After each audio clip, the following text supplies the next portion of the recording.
सातारा जिल्ह्यातील वडजली या गावातील धीरज संभाजी वाघमारे तालुका मान जिल्हा सातारा येथील युवकांना अतिशय प्रतिकूल परिस्थितीतून सातारा पोलीस म्हणून गावातील पहिला मान मिळवलाय। खूप कष्ट आणि चिकाटीची पराकाष्ठा करून हे यश संपादन केले। तसेच गावातील युवकापुढे एक चांगला आदर्श निर्माण केलाय। धीरजने या यशातून आपले कुटुंब, गाव आणि तालुका यांचं नाव उंचावलंय, त्यामुळे सगळीकडून कौतुकांचा वर्षाव होतोय।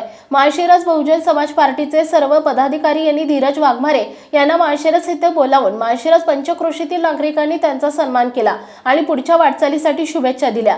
यावेळी जळभावी गावचे सरपंच आबासाहेब सूळ, भांबुर्डी गावचे माजी उपसरपंच सतीश तिकुटे, प्रशांत भाऊ धाईंजे, बहुजन समाज पार्टी अध्यक्ष जाधववाडी गावचे माजी सरपंच दयानंद धाईंजे, हरित क्रांती कृषी सेवा केंद्राचे मालक संजय बंडगर, किसन राऊत, अंबादास सूळ, सतीश जाधव, तात्यासो सरक, तात्यासाहेब वाघमोडे, गुलाब सूळ, सचिन सावंत, करण सावंत, बंटी बोडरे, राजू सोरटे, महावीर कोळेकर हे सर्वजण उपस्थित होते। आपल्या परिसरातील बातम्या पाहण्यासाठी आजच आमच्या द क्राइम एक्सप्रेस न्यूज चॅनलला YouTube वर सबस्क्राइब करा आणि बेल आयकॉन प्रेस करा। लाईक, कमेंट आणि शेअर करा।